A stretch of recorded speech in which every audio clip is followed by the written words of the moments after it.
Our last speaker for this panel is Dr. Alka Arora, whose topic is entitled Time's Up on Meat Eating, a Vegan Ecofeminist Manifesto. It's a great last subject. Dr. Arora has been a core faculty member of the Women's Spirituality Program at CIS since 2011. Using a multidisciplinary framework, she teaches on an array of topics including spiritual activism, integral pedagogy, feminist leadership, and vegan ecofeminism. Her newest publication is a chapter titled Re-Enchanting Feminism, Challenging Religious and Secular Patriarchies.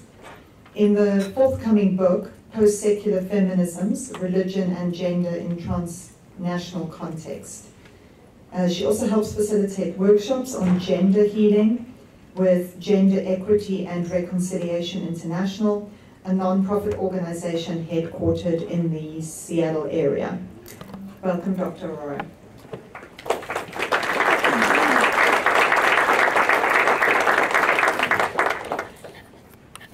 Well, I'd like to begin by thanking Elizabeth, Kim, and Elizabeth for inviting me to speak today. There's a joke that, do you know what the first rule of Vegan Club is? It's tell everybody about Vegan Club. So I wanted to start with a little bit of that lighter note because the topics that I'm going to be talking about today are pretty heavy. And I'm wondering if we can cue the, oh, we're waiting for it to come on. Okay. So although the topics I'm talking about today are a bit heavy, I'm not going to be showing you gory images that you may have seen in various documentary films that have been made about animal exploitation. So you can rest assured about that.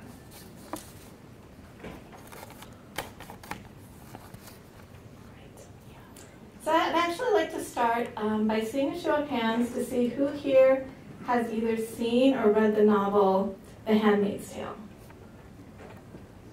Okay, a few of you, not everyone. Well, I'll tell you a little bit about it.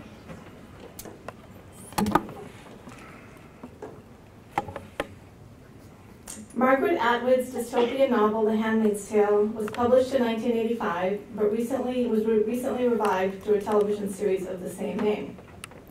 The Handmaid's Tale presents a vision of a fundamentalist, theocratic society where women have lost all control of their reproductive capacity. Fertile women who are not of the ruling class are ritually raped by men so that they may be impregnated. Upper-class wives hold the handmaids down to facilitate this.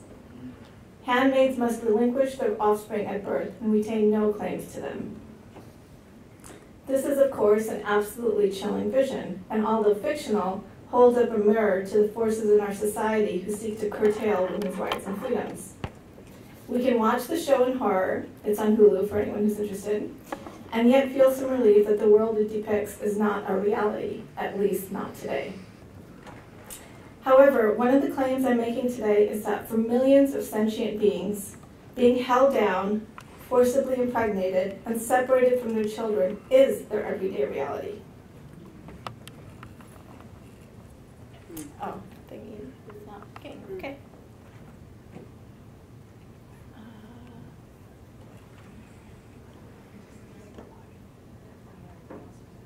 It's not.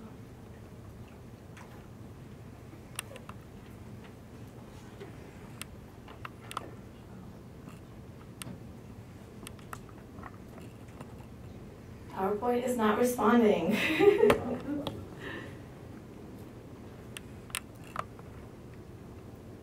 Okay, do you want to restart it then? Ah, there we go. Okay. So this next slide shows a row of cows constrained so that they may be artificially inseminated against their will, in a manner not unlike that of the handmaids. Activists refer to these stations where cows are held as, quote, rape racks, and it has been suggested that the term is used by the dairy industry itself. After they give birth, these cows' children will be immediately taken so that the cow's milk can be processed for human consumption. Ecofeminist vegan activist Patrice Jones refers to this as, quote, the sickening collision of sex and violence by which non-human animals are electro-ejaculated and forcibly impregnated for humans' pleasures, unquote. And I argue today that just as women are increasingly beginning to call times up on our sexual exploitation, so it is imperative that we say times up on the exploitation, sexualized violence, and commodification of all life. Now, some of the audience might find it far-fetched, perhaps even offensive, for me to compare the plight of cows to that of human women. Even I, committed vegan for many years, questioned myself when I was preparing this presentation. Are people going to think this is going too far? So entrenched in an anthropocentric or human supremacist worldview we are. But why is this comparison surprising or perhaps even offensive? After all, cows, like human women, feel sadness and pain, they value their own lives and love their children fiercely. For most of our ancestors, non-human animals were relatives, kin who loved and lost alongside us. According to indigenous vegan scholar Margaret Robinson of the Mi'kmaq people, for the Mi'kmaq, humans and animals both experience our lives in the first person, overcoming fears, having adventures, falling in love, raising families, vanquishing enemies, and having a relationship with Kisook, the creator. And although she's speaking from the specificity of her tribe, I would argue that most, if not all, ancient cultures have this sort of worldview. And my ancestral culture of Hinduism certainly has this perception of animals as our relatives. And I want to say a little bit also about how I switched gears a little bit, because my title was about meat eating, but as I put this together, I started to switch talking about dairy. But they're all very much connected, because what happens to the cow's offspring is that they're immediately taken, either made for veal or beef or other forms of meat. But I also wanted to push the envelope a little bit, because my first entree into thinking about the sentience of the animals that we consider food was into being an ethical vegetarian. And it took me many, many years to go from that to being a vegan, to actually seeing that, the dairy that I was consuming was just as harmful, right? Because this domination is sentimentalized, right? What do we see on milk cartons? Happy cows, right? And that's also very similar to the ways in which a lot of the exploitation and domination of women is sentimentalized, which is an argument that feminist scholar Catherine McKinnon has made. So here I want to argue that I'm not the only feminist who has made the connection between the control of human and animal reproduction, as this ad from Democrats Organizing for America demonstrates. And in case anyone can't read it in the PowerPoint, the ad says, what do you call a female who is not allowed to control her own reproduction? The punchline, livestock. Note that the subtext in this ad is that control of cows' reproduction is acceptable, and that the problem lies in treating human women like animals. So feminists can make this argument, make this ad, without any sense of how it's being problematic, because all of the mainstream feminist traditions that we've inherited, be it liberal feminism, radical feminism, socialist feminism, anarchist feminism, so on and so forth, all retain a human supremacist worldview.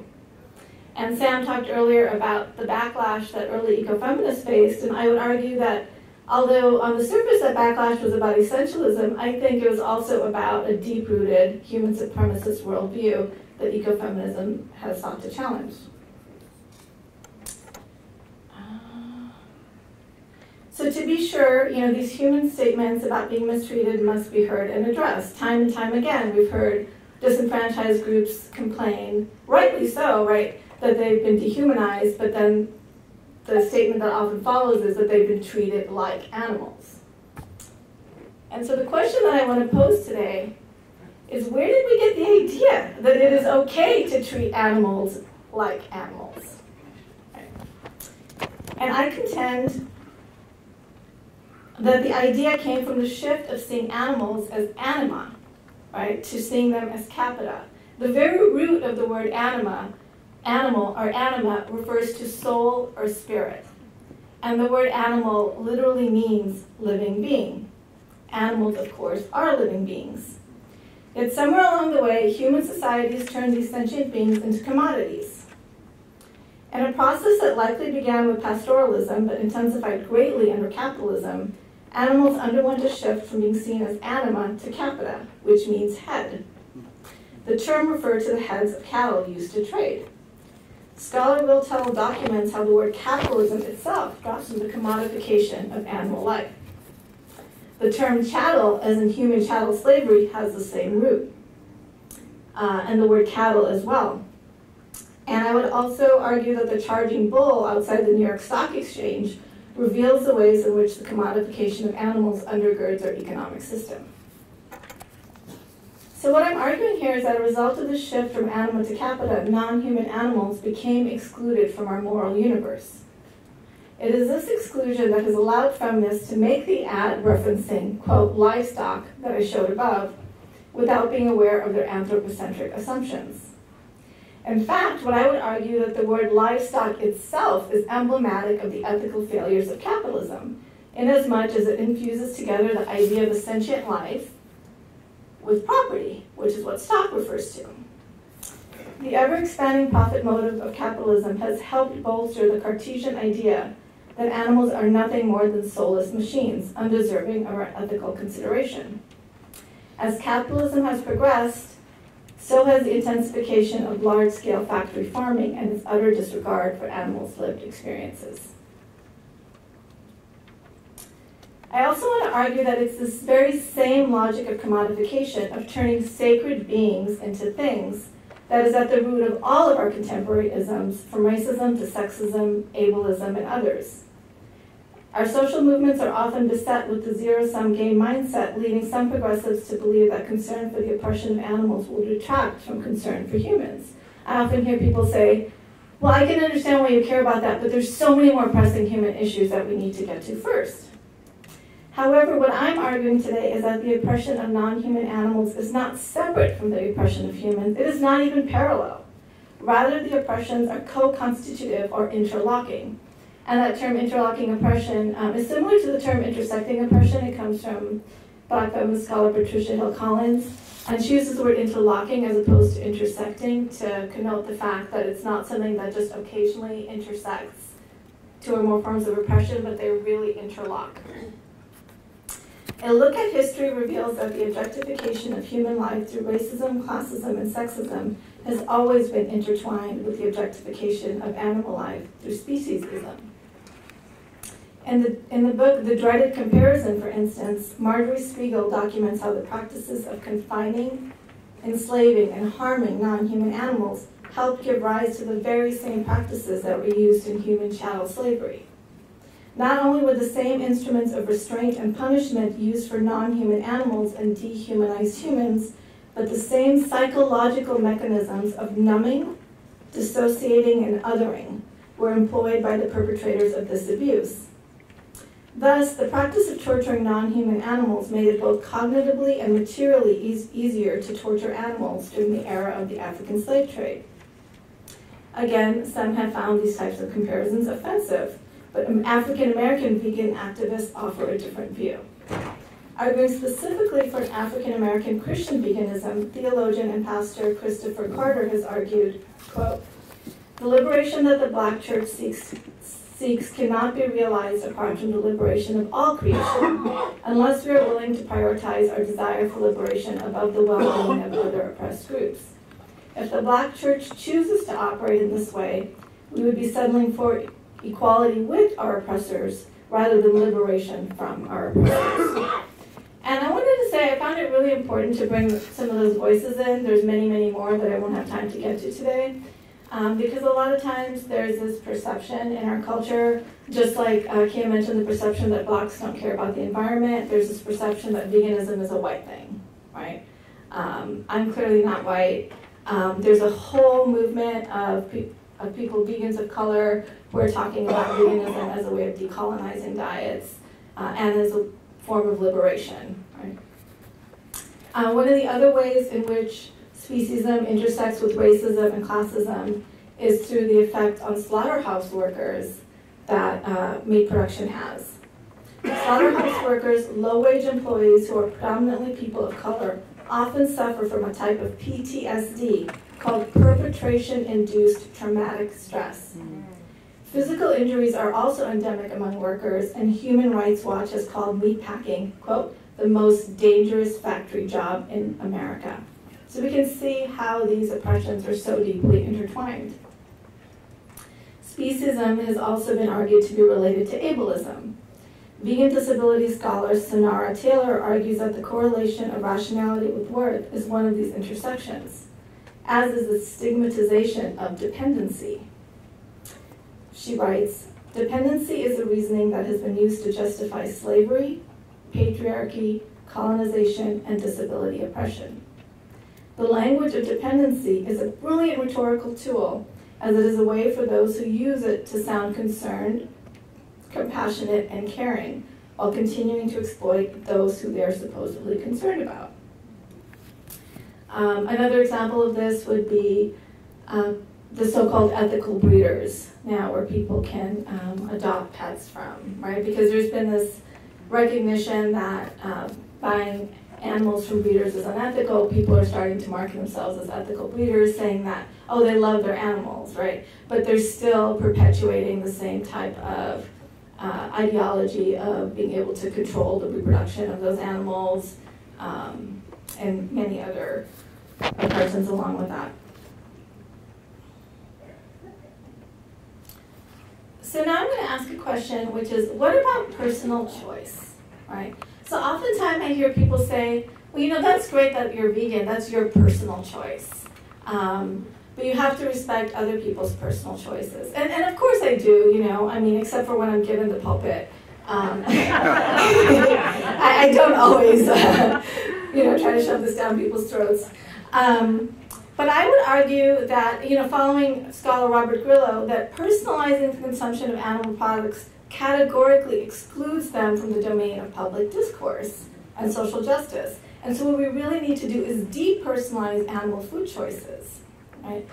Because the logic of personal choice is that, it's about what you're doing to your body, what you're putting inside your body, right? But a vegan perspective, it's not just about what you're putting inside your body, but whose body you're putting inside your body, right? So once we see that non-human animal as having its own subjectivity, once we bring it into our moral universe, then it no longer becomes a personal choice, right? Just like beating your wife is not a personal choice. Although historically it has been presented that way, right? And that's what I call the privatization of violence, right? It's okay to exploit your workers, right? To harm your children, to harm your female partner or whatever gendered partner, because it's in the home, it's private, it's personal. And so what I'm arguing, following some other scholars like Robert Grillo, is that we need to depersonalize this and bring animals into our moral universe. Now, although I am critiquing this idea of personal choice, it doesn't mean that I don't recognize that there is a very deep systemic perspective, right? There's only so far we can go with trying to convince individuals at that personal level to make the transition to a vegan diet, because it's so entrenched in every aspect of our society, right? That we need to change the path of least resistance, because currently the path of least resistance is to consume these products, right? And I don't believe that people who do so want to be perpetuating these forms of violence, right? I actually think that the majority of people, do care about non-human animals to some extent, but that the capitalist, mechanistic, desanctified worldview and system has kept us from actually bringing this into our conscious awareness so that we can resist it.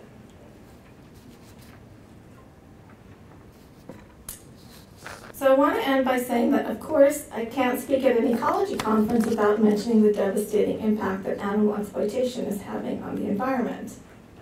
However, I have not centered climate issues in my presentation for two reasons. First, it's not my area of expertise. It's actually more in critical theory, feminism, and social justice rather than environmental concerns. However, also, even if it were the case that animal agriculture had no detrimental impact on carbon emissions, my critique of it would remain unchanged.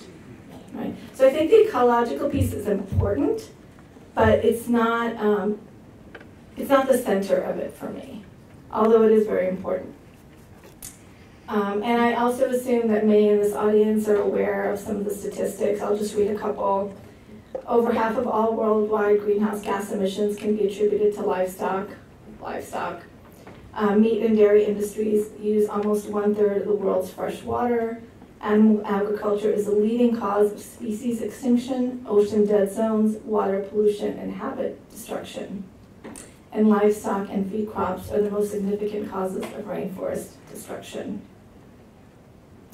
I want to close by returning to this concept of ancient and indigenous and non-Western societies whose myths from around the world warn of what happens when humans do not honor the elements of nature, including non-human animals. And indeed, we are now seeing a growing awareness that the animals we kill may actually be killing us, not only through degenerative diseases, but through climate catastrophe.